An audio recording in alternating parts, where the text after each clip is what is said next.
Welcome to the intersection of technology, cybersecurity, and society. Welcome to ITSP Magazine. You're listening to a new The Hacker Factory podcast with hacker maker Phillip Wylie. You're about to discover what the role of a professional hacker entails, the different specializations it holds, and what it takes to learn and become one. Enjoy the conversation as Phillip and guests unveil the secrets of professional hacking, a mysterious, intriguing, and often misunderstood occupation. Knowledge is power, now more than ever. BugCrowd's award-winning platform combines actionable contextual intelligence with the skill and experience of the world's most elite hackers to help leading organizations identify and fix vulnerabilities, protect customers, and make the digitally connected world a safer place. Learn more at bugcrowd.com.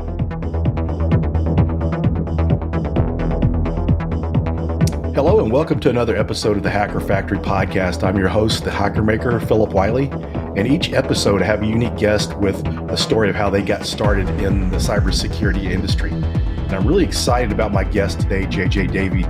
He's very passionate about helping others. He's a security practitioner, lots of great experience, very highly skilled person, but one of his passions is helping other people. So this is just one of the goals of the show is to help people get started. And couldn't pick a better guest to be on the show. So welcome to the show, JJ.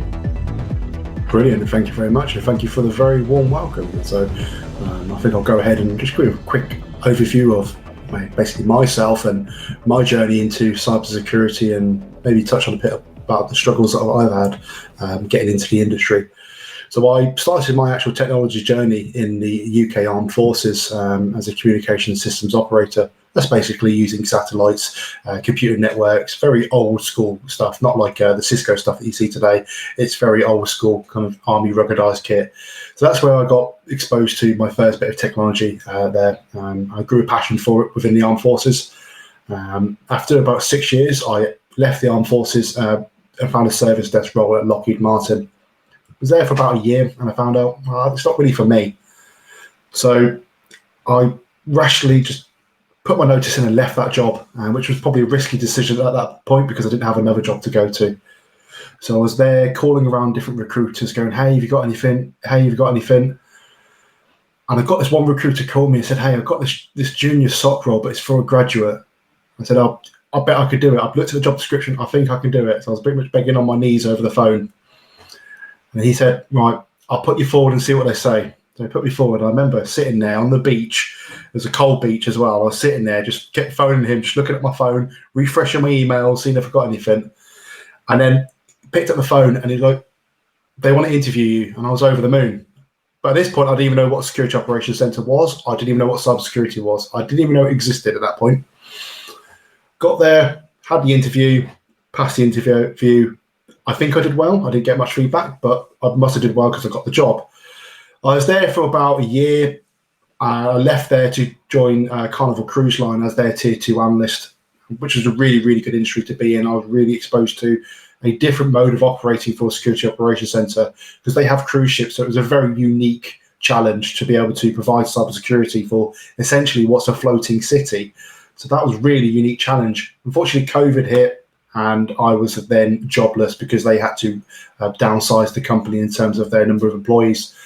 Then moved to a fintech as a pen tester for 6 months just to try and tie me over. Really good experience. Let me see the kind of pen testing side of cybersecurity, which a lot of people are probably going to get shocked, but I didn't actually enjoy the pen testing side of it. I think it was more the report writing that kind of made me a bit tired. So I found a Security Operations Center tier 2 role at CyberClan, which I'm currently at the moment. Enjoyed it, got promoted to UK lead, and I'm still here currently. The challenges I've had during my time here was that actually I didn't have any certifications when I first went for that role, for my junior role. And that made it incredibly difficult because there was no way for them to validate my skills. They had nothing to give them that assurance that I possessed a baseline level of skills, which is what most employers do.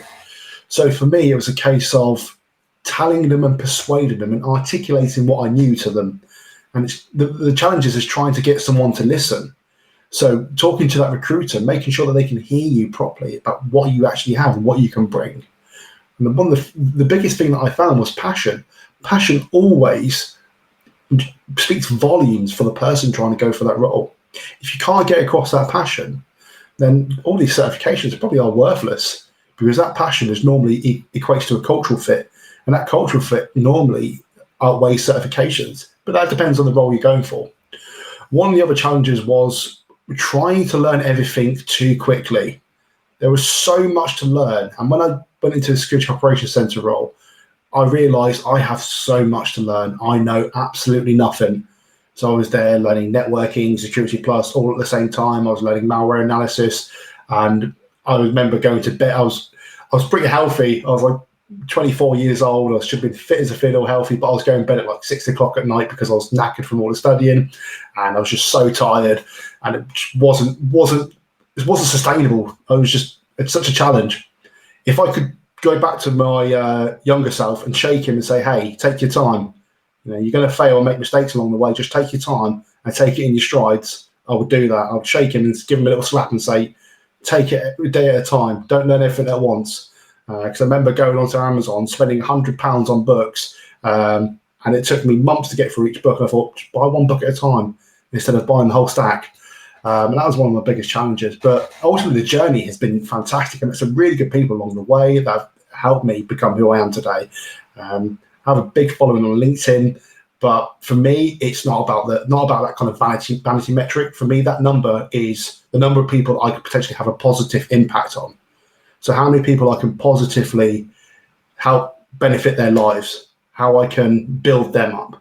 That's what I do with my content. So a lot of my content isn't about, making myself feel good. It's about what can I tell the people that could help them improve themselves and make themselves a better version than they are today, tomorrow. Very interesting story. And that is one thing for our listeners as you're trying to get started. If you've got someone else that can share their experience with you, it can save you a lot of time. That's why mentors are important, because, when you're getting started trying to learn, you don't always know what the best learning resources are. You don't know what the best certifications are. If you need certifications and all this, so if you can learn from someone else, that can definitely save you a lot of time. And so before, I want to make sure we cover this, and since you're so passionate about helping others, why don't you share about your project with our listeners? Yeah, so last year, there's probably little bits of talks and some adverts around there for Cyber Mentor Dojo. That was actually a bit of a trial that we was doing. So we had this idea, and I say we, one of my friends, David Tyler, we had this idea back in 2021 or 2020, I think it was. We had this idea that how could we connect mentors and mentees together? How could we make like a kind of LinkedIn for mentors and mentees in cybersecurity? And the brainchild of that was Cyber Mentor Dojo. However, there wasn't a lot of money involved. So we had to try and make it as cheaply as possible, as quickly as possible. So there's lots of bugs in that platform, but ultimately it was a test to see if there was something really there in the market. Ultimately there was, so we thought, okay, brilliant, right, we need to make this, and we need to remake this, we need to make it better, we need to get rid of all the bugs, we need to streamline it so it's a complete intuitive process for both the mentor and the mentee. So last week we relaunched the platform, brand new application, and we've had some really good feedback so far.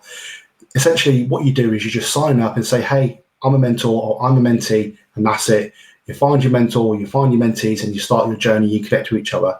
The platform has video calls, it has inbuilt messaging, it has forums, it has knowledge base, and it all comes from a big cost of free. There's no cost involved.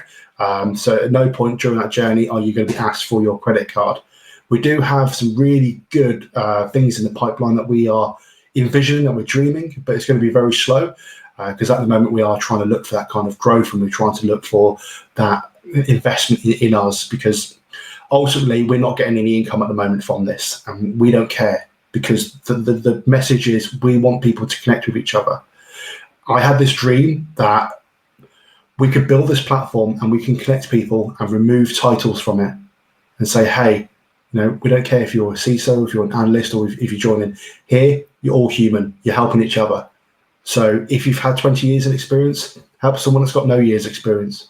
and just let them learn from your mistakes. Ideally, that's what mentoring is trying to help people go in the right direction, not teach them, but help them in the right direction. So yeah, Cyber Mentor Dojo is our platform of kind of hope to help people. So we're trying to push people just to go towards it. At the moment, it's been quite a heavy pace because we found lots of bugs that we've not seen before. So you have to go back, have to fix them, have to push out the updates, just try and make sure that we can catch these before they become a problem. Like most organizations, patching 0 days, it's one of those things that we just need to make sure that we're trying to make it as intuitive as possible, making sure people get the value from it. It's ultimately our major goal from this.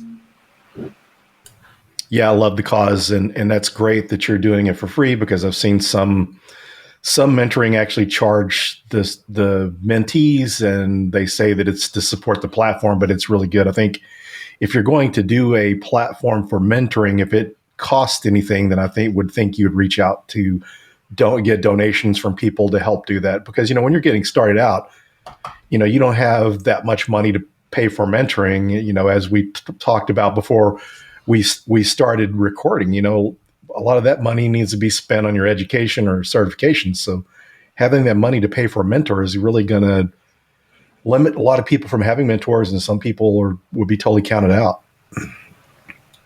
Yeah, exactly. And talk about certifications, because that's another hot topic when you're trying to break into the industry, and it's on the forefront of everyone's mind. It's on the tip of the tongue of almost everyone. Is certifications actually really worth it? The answer is, it depends. And I know that's not really a good answer, but it depends. And I'll just go into it a little bit more.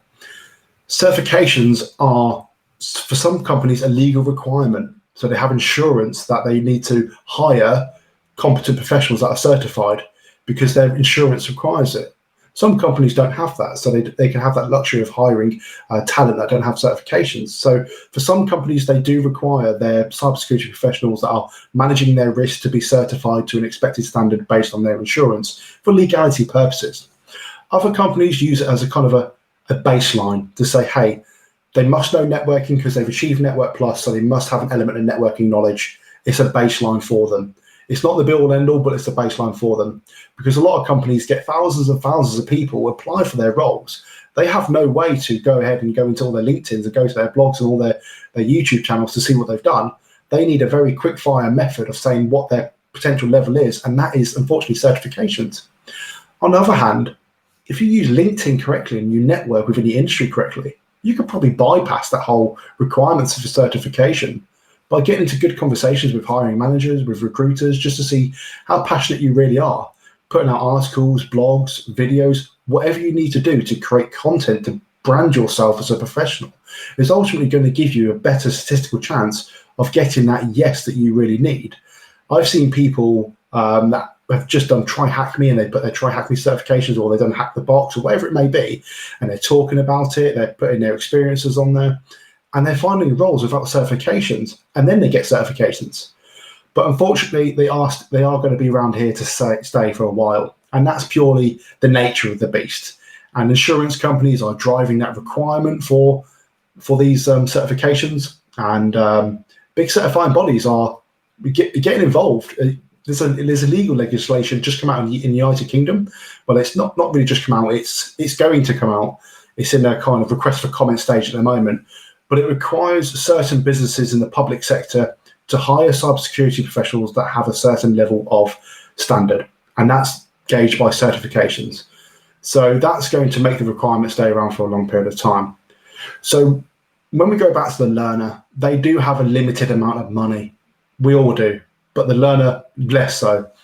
And so they're going to be looking for that quick win, which is normally a CompTIA certification or something like EJPT or something like that. They're going to look for that quick win because that's all they can afford. So that's when platforms like Cyber Mentor Dojo said, right, we can't take money from the learner because that needs to go to something that is going to get them into that role. That certification is going to increase that chance. Being on our platform isn't going to increase their chance. It's going to help, but it's not going to increase that statistical chance. They're going to build that network connection, but they're not going to get that piece of paper that's going to sit on their LinkedIn profile or sit on their resume or CV to give them that statistical chance of getting into that role. So ultimately, we just needed to make that as cheap as possible. We said, we're free. Let's keep it at that. Yeah, that's great. And we were talking about certifications. Are there any particular certifications that you'd recommend for SOC? So, security operation analysts, it really depends on the environment. But if we talk from a general perspective, I would say you need to have a good understanding of networking, how systems talk to each other, how to diagnose networking problems, how threats can materialize on a network. That's really good knowledge to have. So something like Network Plus is going to give you a good understanding of that. I like to recommend CCNA. Even though it's a vendor certification, it does go very deep into networking concepts and constructs, and it can give you a really good understanding of networking. Then you have stuff like your Security Plus or your SSCP that's going to introduce you to the security concepts and constructs at the foundational level. Go cloud, get a cloud certification, AWS, GCP, Azure, whatever it may be, get a cloud certification just to understand the concept of cloud and how businesses use it. For understanding threats and diagnosing threats and looking at malware and breaking down malware and incident response, I always suggest Blue Team Level 1 by Security Blue Team. It's a comprehensive Blue Team or Security Defender certification that covers everything from mental health to malware analysis to incident response to phishing analysis. It covers everything. It's very verbose in terms of the content that you get from it. If you get those, you're a solid candidate for a good security role. If you're at a stage where you're just about to break into that senior kind of level, I would start looking at certifications such as CISM or CISA. It's going to give you an understanding about how the business sees security. And when you start going to those senior levels, you're going to be that translator, that person that can translate the technical and security stuff to the business. So the business can understand what they're listening to. Normally we talk in the language of risk, maybe mainly financial risk. So what's the financial risk of this alert? And if you can communicate stuff like that to maybe your boss or your boss's boss, there's a better chance you're going to have a better relationship with those seniors and other departments as well. And if you start learning stuff like that, you're going to become a very powerful analyst because you can talk to the business and you can talk to all the other different departments within the business. The problem with a lot of security professionals is they become very siloed in what they learn. So they don't think outside the box. They don't go and learn finance, or they don't go and learn legal. They don't learn about the challenges of HR. So they become very siloed and security becomes the center of the universe. So once you've learned the foundations and you're really good at being a tier 1 SOC analyst and you go into that tier 2 level, start thinking about learning everything else around outside of security. You don't have to go crazy. You don't have to become a lawyer. You don't have to do anything like that. Just know that it exists and know how it impacts the business. So when you have to talk to the legal team, do you go, actually, legally a risk register is required because of X, Y, and Z. And they go, actually, you talk our language.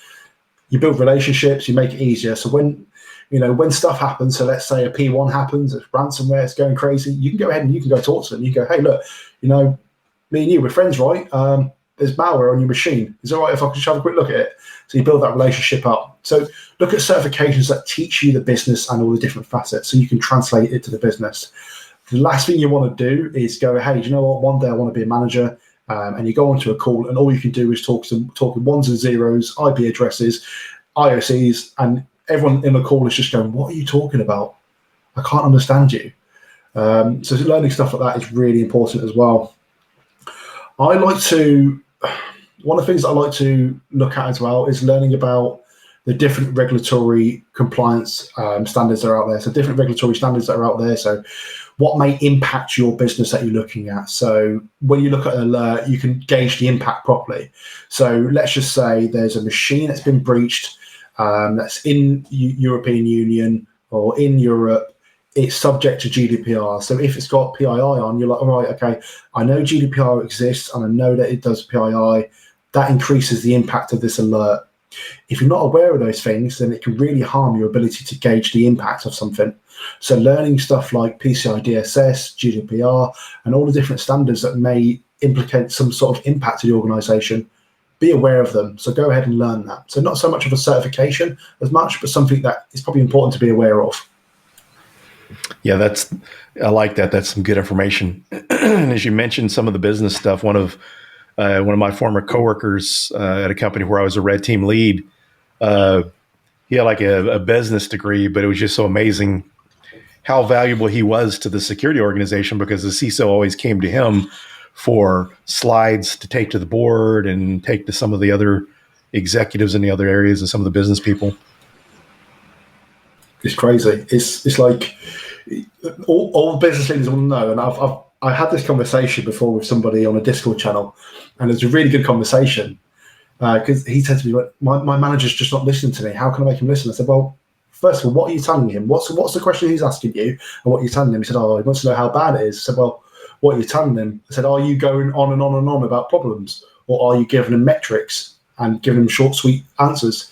And he said, yeah, I'll give him an hour talk. And I said, right, open up a Word document, get some metrics, and do short lines about each individual one and potential solutions, and then talk risk. And he went ahead and did that, sent the document, and he said, right, that had worked really well. We've had a good conversation. I said, look, he wants to know what's going wrong right now. He doesn't want to know about everything that's going wrong. He wants to know what's the major fire in the building. I said, imagine it's like a hotel and all the hotel rooms are on fire. He wants to know where the potential damage is to the structure of that hotel right now, and what do you need to put out first of all. And he's like, right, okay. So I said to him, if you could talk to him in a language that he's going to understand, he's probably going to listen to you. If not, he's probably going to ignore you. I said, you're going to get a paycheck at the end of every month, but you're probably not going to be worth something if you can't talk to him properly. So he started talking to him like that, and he's like, right, I've just booked myself on a CISM course because this stuff is amazing. I'm just like, it's crazy. As soon as you start speaking the right language, people start listening to you. Yeah, that's some good, valuable advice, especially for someone just starting their journey. If they learn that piece early on, they're gonna get ahead sooner.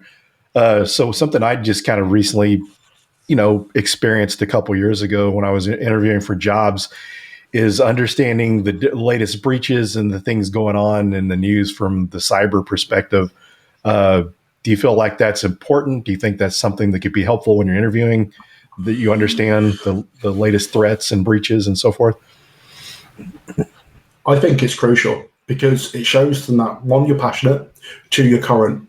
If you're current, then you can articulate your answers to interview questions to something more recent.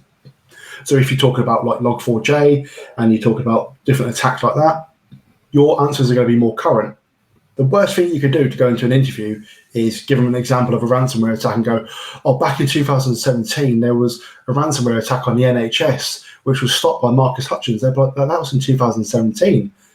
Everything's evolved since then. We've got remote working en masse. There's new malware. There's new ransomware groups. They want to talk about something more recent. So keeping up with the news is not just really good from a threat intelligence perspective, but from an interview perspective, you can relate it to something fresh. Because I guarantee you that the person sitting opposite you or the person sitting on that Zoom call with you has probably read the article and can know exactly what you're talking about. They're probably not going to know about what happened 5 years ago. They're probably not going to care. They want to know about what's currently affecting their organization. So that sort of brings me on to another point. If you read that news article and the company you're interviewing with, and you can relate that potential impact to that company, they're probably going to like that. They're probably going to listen to that. So if you can say, hey, this Log4j attack, I've noticed that when I went to your website that you're using this version of Apache, it potentially, it could be a problem for you. And they'll be like, whoa. And you've just related that news article that's caused a £1 million breach and related it to us. That's fantastic. And if you start talking about, was it Stuxnet? No, they're probably not going to listen. They're probably going to be like, brilliant. You've read a Security Plus book. Well done. But who cares? That was ages ago. That's not going to infect us. We don't have industrial control systems. We're just a gaming company. So you've got to make sure that if you are going to use a news article, make sure it relates to them, or make sure that it is current and they've probably read it, because that's also good advice as well. Top tip: look at what industry the company is that you're interviewing with, and then look at cyber attacks around the industry and relate that to that interview. That's very good points. And one of the things to keep in mind about those for our listeners is some of the security news and latest breaches and stuff. Sometimes that's the stuff that management or upper management is going to talk about.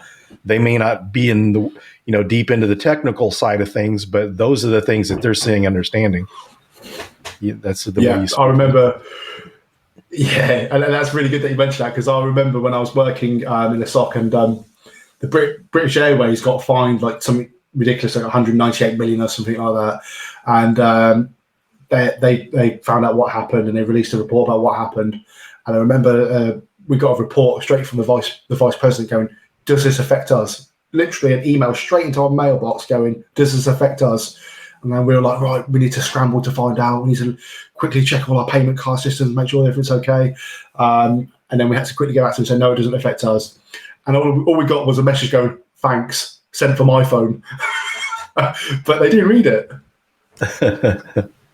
Yeah, it's interesting. And some of the times that, your management reaches out to see if you're affected by those things or if this can be exploited or so forth. Sometimes that can be helpful and score some points for you, because I used to work for a bank, and I remember one time it was like the night before Thanksgiving, and we're actually getting things ready for lunch the next day. And I had a director send an email out and saying, I'm forgetting what the vulnerability was. He just sent out an email asking if it could be exploited or not. And out of the people on the team, no one responded, but I did. And that just, made a big difference for me there. Yeah, that's really what you do. And I think a lot of people actually have a fear of senior management. I think there's like kind of, especially if you like, for me, you come from an armed forces background, you look at like senior management as like a higher rank. You're like, oh, probably don't want to annoy them, but at the end of the day, they're just humans and they need to know this information. It's imperative for the business that they find out this information.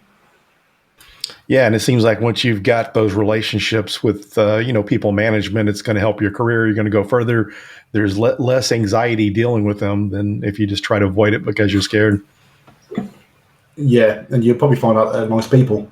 Yeah, definitely. It's interesting sometimes what you'll have in common with them. So, are there any tips that we didn't discuss that you'd like to share with anyone on what would be helpful for them to get started? So, don't chase certifications, chase the knowledge around them.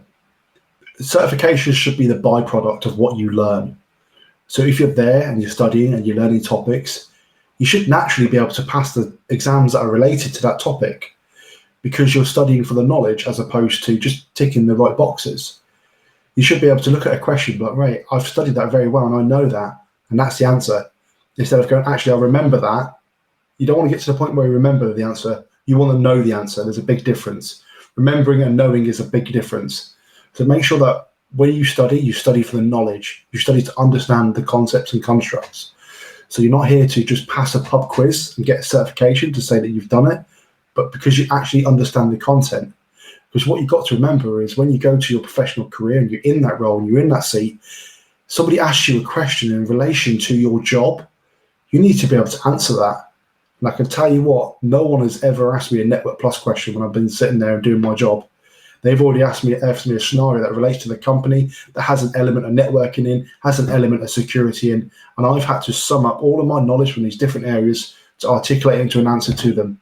So make sure that you're being holistic and comprehensive in your studies, using platforms to use a practical element. You're going to places like Cyber Mental Dojo and you're finding a mentor to help you in your journey and give you the right direction. You're joining study groups to ask other people for their perspectives. You're being open-minded to different perspectives. You're not just challenging them, but you're challenging them rationally and logically. And you're looking to try and critically analyze news articles, information, to see things from different angles. Because not everything is 1 and 0. It's not all binary. There's always going to be different angles to everything, such as like malware analysis. There's going to be many different ways that you can unpack malware. And there's not always going to be a one-size-fits-all for it. So you need to learn the different ways that you can do it. Yeah, one of the things I like about what you said, too, about learning the topic when you're trying to get the certification, because it's like if you rush through this and just do enough to pass the cert, how's that going to help you on your interview? Because if you go do the interview shortly after the exam, you may do well, but 6 months, a year later, you're not going to remember that stuff. And, it's just you got the certification, but then people are going to say, well, he's got the certifications, but he doesn't know anything. I've been in interviews like that where somebody on paper, they looked amazing. They had all the certifications that I wanted that person to have. And in the interview, we're asking them basic questions around the topic that they should have known. And it was just, they completely bombed. Mm-hmm. It wasn't a confidence issue. A lot of them came in and they were pretty prim and proper, giving, really good answers, really good talk, really good introduction. But when it came to the questions, that was it, just drawn a blank. And it was like, I don't know whether it was a pressure, which it could have been a pressure scenario. But for me, it was like, you've studied enough that you could at least articulate something. I mean, at least tell me what the port is. I mean, asking questions like, what is DNS and what does DNS actually do? What does it achieve? They should be able to answer that. And once you struggle at that point with those certifications on your CV, you need to go back to the very beginning. You need to go back over it, because that's just gonna, I don't know if anyone listening is a Skyrim fan, but that's an arrow in your knee. Imagine you're an adventurer and you're going through to become this amazing cybersecurity professional. You've got all these certifications, you've got all these medals on your chest, but you haven't got the minerals to back it up, then it's not going to work in your favor.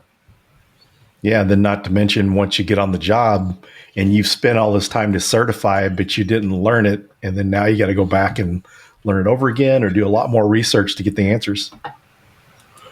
Yeah, and if you're working under SLAs, you're going to feel the pressure.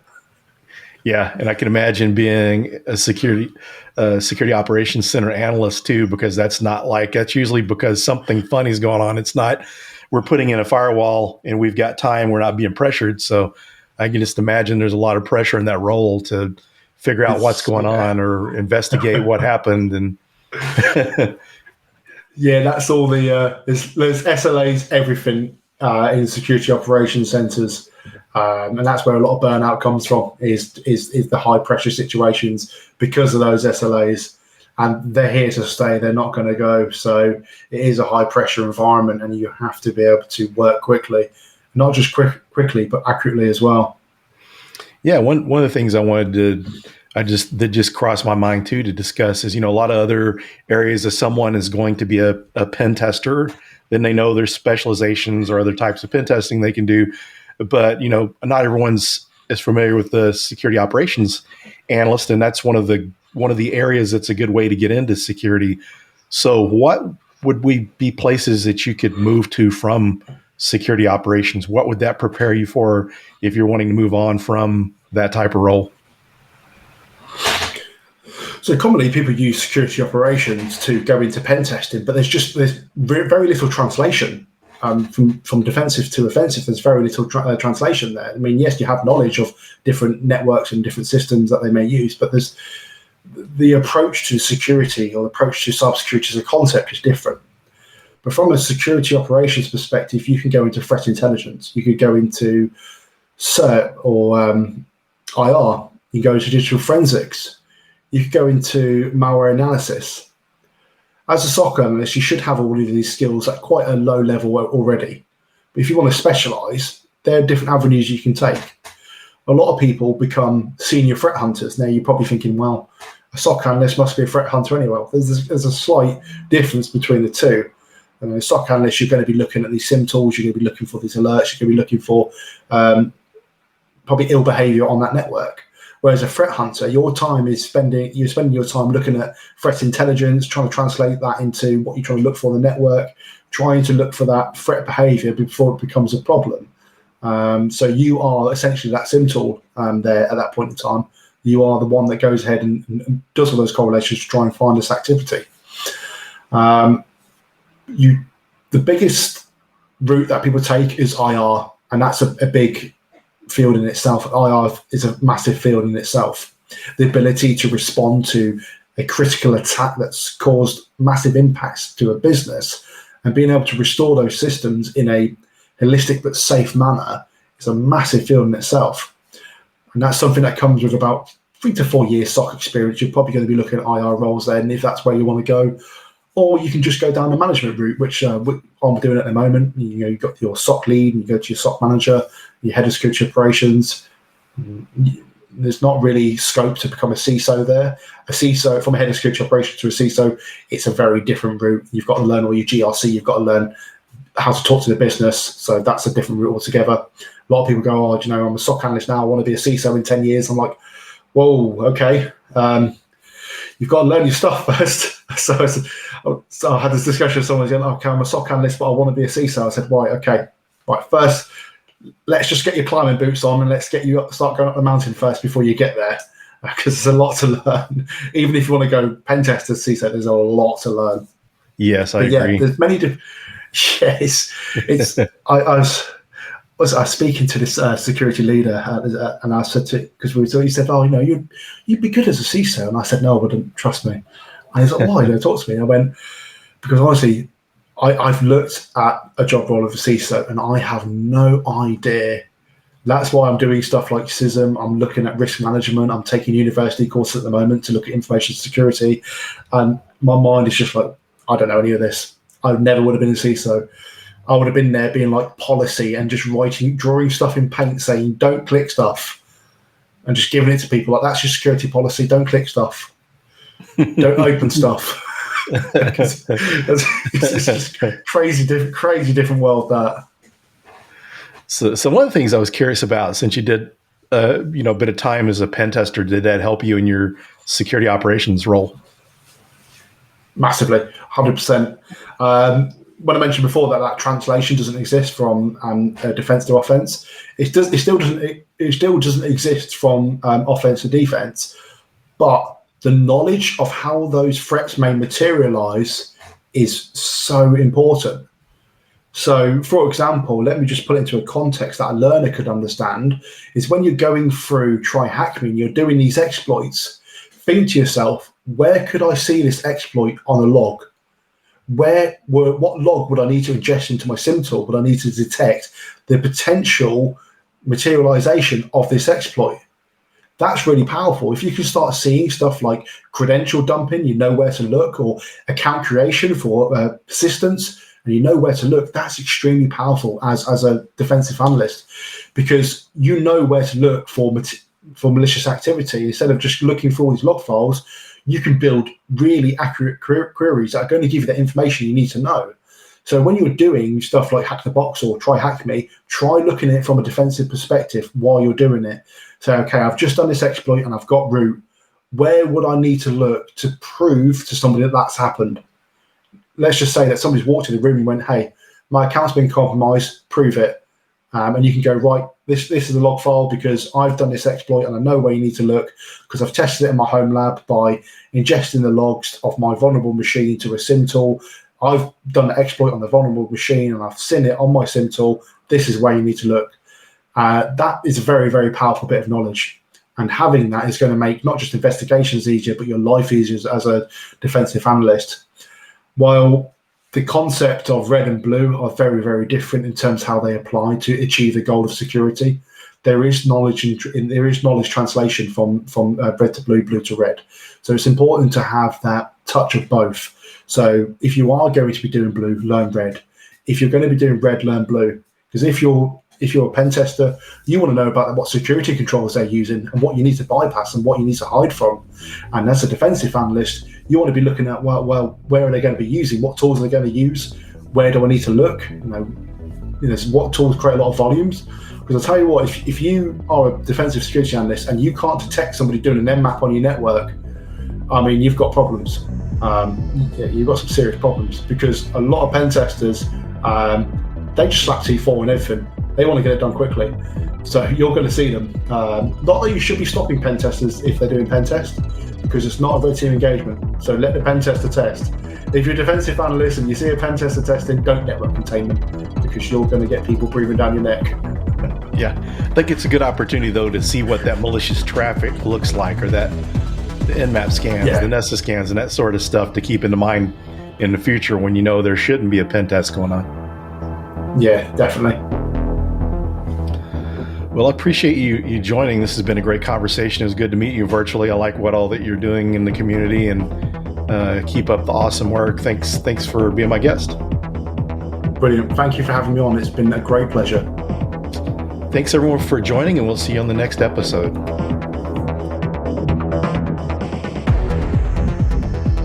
BugCrowd's award-winning platform combines actionable contextual intelligence with the skill and experience of the world's most elite hackers to help leading organizations identify and fix vulnerabilities, protect customers, and make the digitally connected world a safer place. Learn more at bugcrowd.com.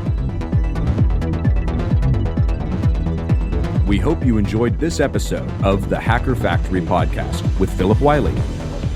If you learned something new and this podcast made you think, then share itspmagazine.com with your friends, family, and colleagues. If you represent a company and wish to associate your brand with our conversations, sponsor one or more of our podcast channels. We hope you will come back for more stories and follow us on our journey. You can always find us at the intersection of technology, cybersecurity, and society.